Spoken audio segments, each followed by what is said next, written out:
Inch अशा स्वरूपाची आहे। सकाळी 6 वाजल्यापासून ही पातळी स्थिर आहे। आता दुपारी जवळपास 2 वाजत आलेले आहे। त्यामुळे यापुढे पाण्याची पातळी वाढणार नाही अशी अपेक्षा आहे। आतापर्यंत महानगरपालिकेमार्फत जवळपास 1530 नागरिकांचं स्थलांतर 8 विविध छावण्यांमध्ये करण्यात आलेलं आहे। 410 कुटुंबांची आकृत त्यांना निवारा केंद्रामध्ये हलवण्यात आलेलं आहे।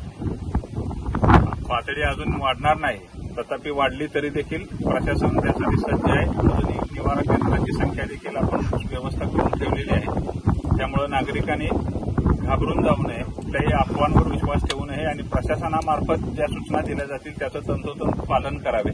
आपण जनावरांसाठी जे छावण्या देखील तयार केलेल्या आहेत, तर त्यामध्ये जनावरांच्या छावण्यांमध्ये आतापर्यंत जवळपास 450च्या पेक्षा जास्त मोठी जनावरं आपण प्रस्थापित केलेली आहेत। छावण्यांमध्ये नागरिकांच्यासाठी सामाजिक संघटना तसेच महानगरपालिका यांच्या मार्फत तिथे जेवण, नाश्ता आणि अन्य आरोग्य सुविधा इतर सर्व व्यवस्था करण्यात आलेली आहे।